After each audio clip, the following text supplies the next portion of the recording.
Okay, so I think it should be recording now. Okay, so today is essentially a session where we are going to kind of share with you about climate students movement, as well as about like our new committee structure and our whole new board structure, so that for those of you who are interested in our mission, our goals, and want to be part of this climate students movement, you may like decide if you want to kind of sign up for our committees at the end of today's session. So today's session, we will start with, we had a bit of a welcome just now. I'm going to do a sharing now together with Deanna and with Justin. And then at the end, it will just be a Q&A session as well as sharing the links to how you could sign up and join us essentially. So climate students movement essentially kind of started in Sweden actually, I believe in around 2019. At that time, it was essentially a movement within different universities where students kind of gathered together with the idea of like trying to get universities to practice what they teach. The main idea behind it, the main concept is essentially that like climate science is kind of like researched and studied in a lot of universities. Like the main IPCC reports and a lot of the data we're going off of to understand climate is based on universities and researchers that kind of put a lot of work into it. However, kind of contradictory to the science that they are producing, a lot of universities are actually not in line with what we know is needed for us to kind of protect our planet and try to make sure that we stay below the for example, carbon emission zones that we need to try to kind of prevent like the climate issues from snowballing and becoming worse. So because of that, we feel like universities, they have a responsibility to practice what their science is producing, what they're teaching the students. And we believe that like with that idea in mind, like students also kind of have this in a sense, this power within the university because as a student, you are essentially the main customer base of the university and you are kind of like the lifeblood of the university to some extent. So we believe that students coming together and students kind of like voicing out their concerns for these things can kind of impact universities and kind of create change. And ideally, if universities start to take like first steps, research and like projects on how they can kind of like protect the climate, it can also snowball into like effects within society and how we can kind of like get society to move forward in terms of like climate action as well. So that is kind of like how the concept of it started. In 2020, we formed like our first international team essentially. So the international team started off with like the Swedish group as well, myself from Singapore. There's also people from the UK, from Kenya, and from Brazil. And together we kind of like formed this first international team and we slowly started to kind of build up like an international team. So the international team kind of had the goal of trying to connect students worldwide because like actually a lot of different students all over the world have already been doing a lot of like climate actions and taking a lot of actions as well. So what our goal was essentially was to connect these students who are already taking action so that we can support each other, share ideas, and like good ideas often can be kind of like replicated and implemented in the different countries. Modified in some ways possibly, but it still can kind of inspire new ideas among different students, but also to inspire new students who might not have anything like that in their universities or in their country to also start to set up similar projects and similar initiatives to kind of like create more change within the university space, essentially the academia space. So that is kind of like the goal when we went international. So this year we've kind of reworked climate students a little. So we've discussed like what our key goals are and what we want to achieve as well moving forward. So right now I'm going to be sharing with you guys a bit about like the key goals, the key actions of climate students. So yeah, you kind of get a better idea of what climate students is about and what we try to do essentially. So the core goal of climate students is essentially to empower students to try to influence and impact universities worldwide to kind of take more climate action to be in line with climate science. We also want to essentially, like I mentioned, connect student groups worldwide and try to support each other and try to also build capacity for these student groups so that they can kind of achieve more with more knowledge, with more advice, with more help on how they can more effectively implement any kind of advocacy work.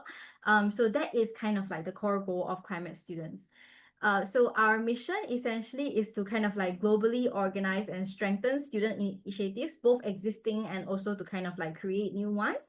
That are already pushing higher education institutions like universities and colleges to become brave climate leaders within our society. So to achieve this, we have kind of like a few key priorities. So the first key priority is kind of like to restructure the committees, which we've kind of like completed, which is why we're here recruiting for these new committees and sharing with you guys about our new committee plans.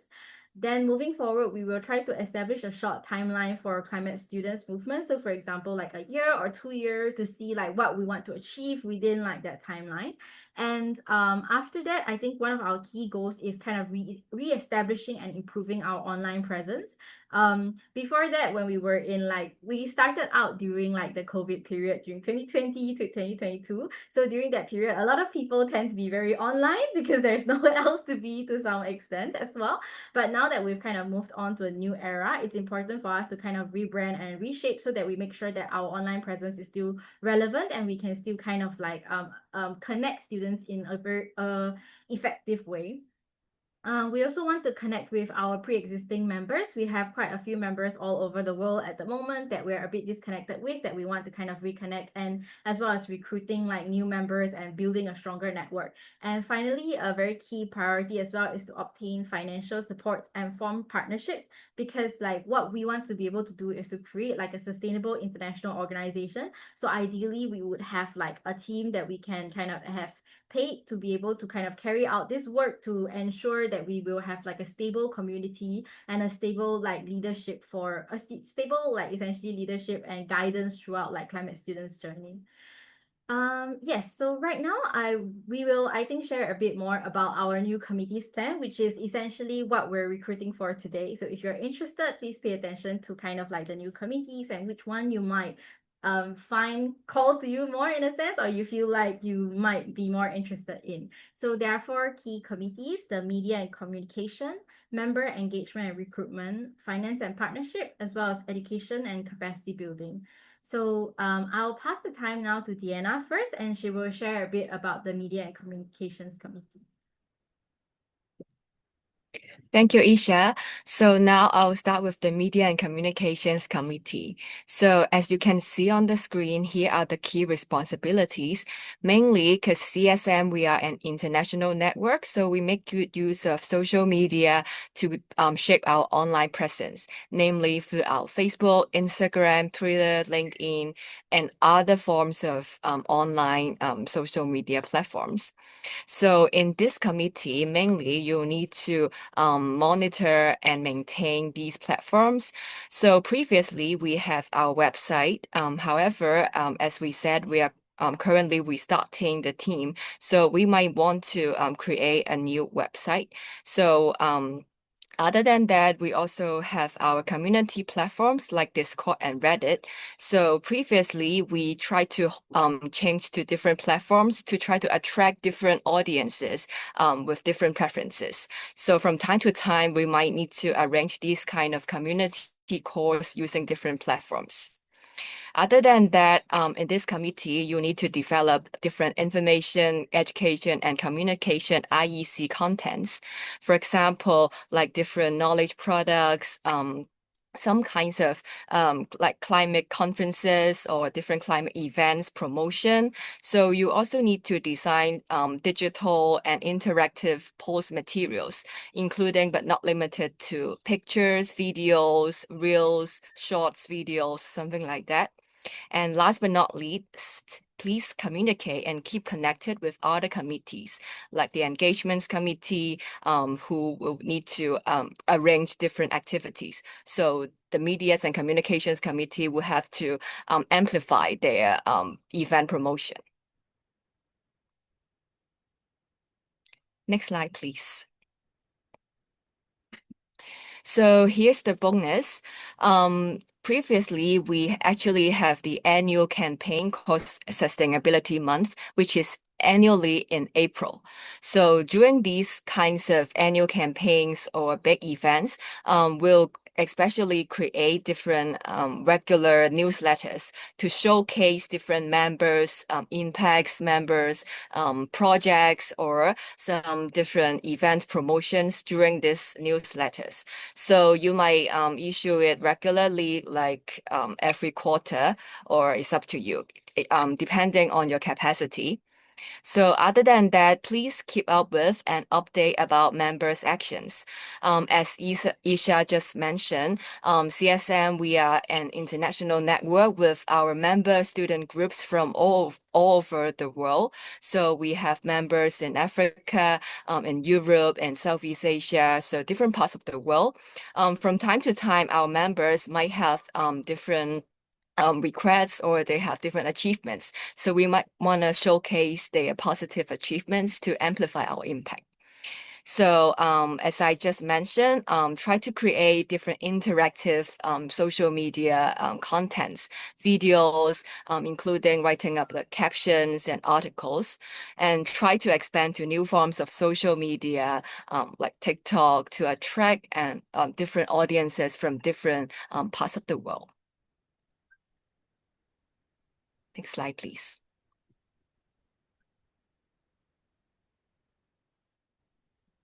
Yeah, thank you for sharing about the media and communication. So now I think I'll share a bit about the member engagement and recruitment committee.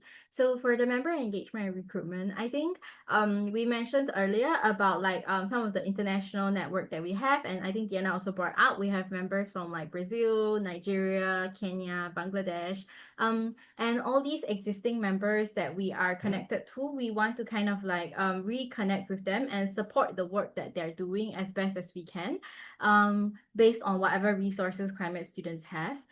We also want to try to expand the network, recruit new members, and connect new members, because connecting new members in a way is also a resource for other members, because other members can then kind of like reach out and connect and learn from the other new members as well, especially more established members.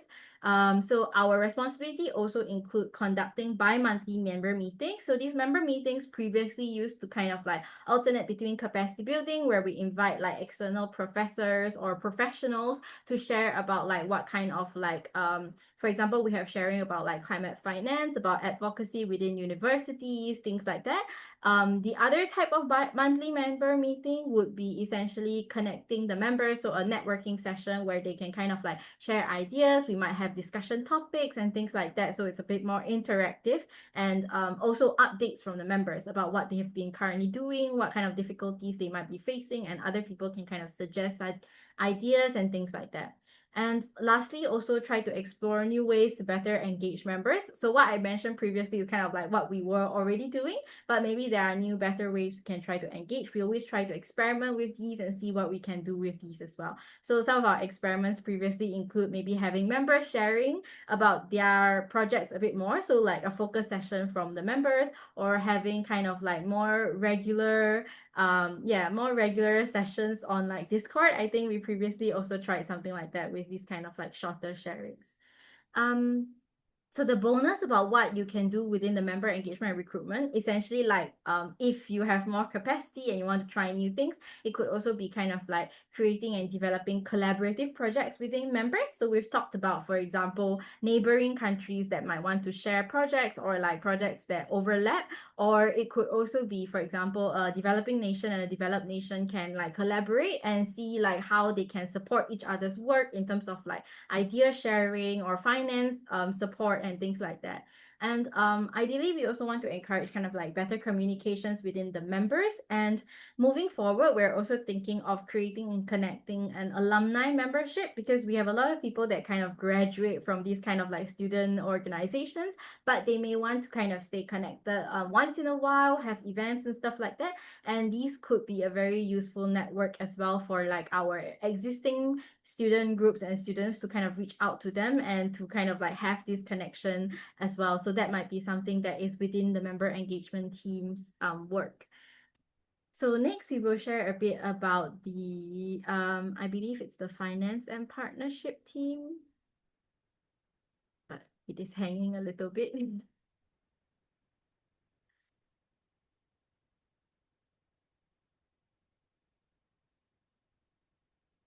Okay, so finance and partnership. I think Diana will be sharing about that. So thank you, Isha. Next, I'll be sharing more about the key responsibilities of the Finance and Partnership Committee. So actually in CSM, all of us are on a voluntary basis. So previously we've never received any formal funding resources. So this year, as we are restarting CSM, we hope to improve our financial sustainability. So to do so, in this Finance and Partnership Committee, you should create pitch deck for pitching to apply for some funding applications, try to approach potential sponsors and partners. Actually, we've previously mapped out some potential partners and funding. So right now we have to pitch what's our previous achievements, what's our work, and how to phrase it in order to pitch to the funders.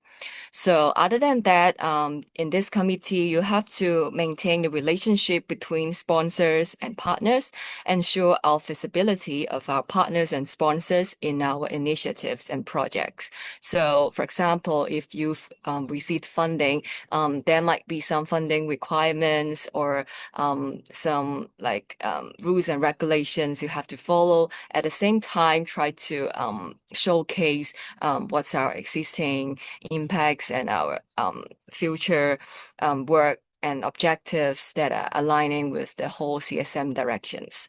So the fifth one, track grants and develop concept notes to apply for them. And finally, create budget plan and priorities. So try to have a clear and precise budget management and planning. So although we are now having no funding sources, but we can actually plan ahead and estimate what source of funding we can get from and what kinds of income and expenses we might have. Next slide, please. So, and then there are a few more points. Work with various committees to fund and support international, national, and local projects. As we've just mentioned, we have different members, whether they are national, local, or even international or regional. So from time to time, they might request some support from the financial committee. For example, maybe we can support them by issuing an authorization letter to justify their commitment and achievements within CSM to help them attain different funding and different financial resources, and track, manage, and report on finance and accounts. So keep everything clear and accurate. So the bonus part, organize income generating projects and other crowdfunding strategies. So instead of applying for fundings, we can actually suggest and create some income generating projects as like a initial trial. Because we've never tried these kind of projects, but in this committee, you feel free to make any suggestions and we'll discuss among our different core team members to see if it's feasible or not. So the next part, I'll pass the time to Justin to talk about another and the last committee.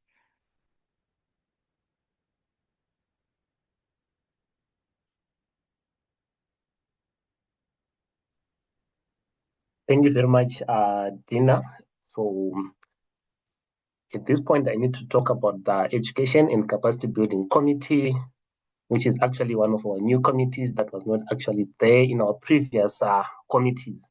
So the key responsibilities include providing capacity building workshops and webinars for both international committees and members.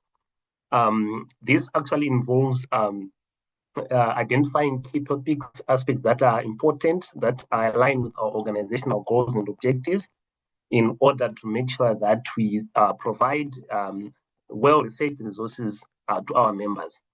And we also need to provide opportunities for people to get hands-on experience, those within our network initially, We are going to focus on members within our network, but as we go, we might also need to train and provide capacity to other external members who might be interested in the work of the climate student movement. We also need to keep updated about the capacity building that CSM needs and wants, and also to work closely with other committees to keep updated on our alumni and members' ability to provide information, capacity building, and skills. So this is one of the most important committees because it is important in dealing with the educational needs of our members and students across the board. It is also important to note that work may include tracking and identifying potential speakers who would be training in workshops that will actually be organizing. A bonus function is also external, focusing on education and capacity building for the members of the public who may not actually be internal to our organization, since we might also need to expand beyond our existing network. So that's all about the education and capacity building. Over to you, Isha. Yeah, thank you very much for sharing as well, Justin and Diana. I forgot to mention earlier, but I think I'll just make a quick mention of it. So, as of right now, essentially, the committees that we're recruiting will form their own small teams as well as like have the leaders of the new leaders of the committee as well. So, if you're interested in leading one of these committees as well, you can also kind of like apply and kind of like explore how you might be able to kind of work with these committees. It is also kind of a good platform for kind of getting, I guess, if in a sense you can kind of like get training in terms of like exploring certain of these skill set and developing these skill sets if you are interested in building the skill sets of these particular needs and this particular kind of like soft skills mostly, especially for example for finance, for networking, helping to manage a network, in this case developing like learning projects and capacity building, and for the media and communication like social media skills and things like that. These are also kind of skills that you can kind of like gain within your own skill set, your own toolkit in a sense, if you are interested in developing them.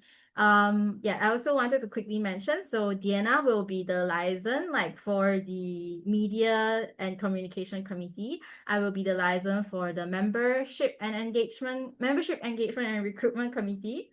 Justin is the liaison for the education and capacity building committee. And one of our other members is not free and available today, but from Philippines, we have Matthew, who will be in charge of the finance and partnership committees. Yeah, so that is kind of like the 4 committees we have at the moment. Now, I think we will be sharing about the timeline moving forward. Diana, would you like to share about it? So now I'll explain what's the timeline if you want to apply to be one of our committees or our volunteers. So today, this is the introductory session, the first part and first milestone throughout this timeline. So after today and in the chat box, I've just shared the application form to sign up for the CSM volunteering or our committee application. So you can click the link and indicate your preference, like which committee you would like to volunteer or become the committee member. So the deadline will be next Saturday, the 18th of April, 2026. After that, among our team, namely like myself, Diana, Isha, and Justin, and our other core team members, core committee, will reveal the application that you've just applied.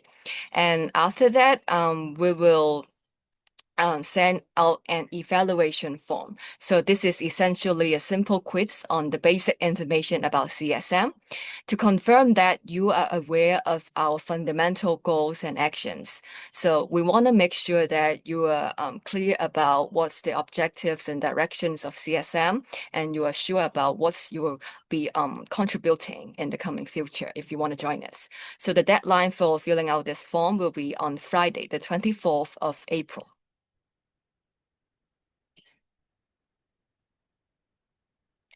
After that, we will send out the interview online link to you all.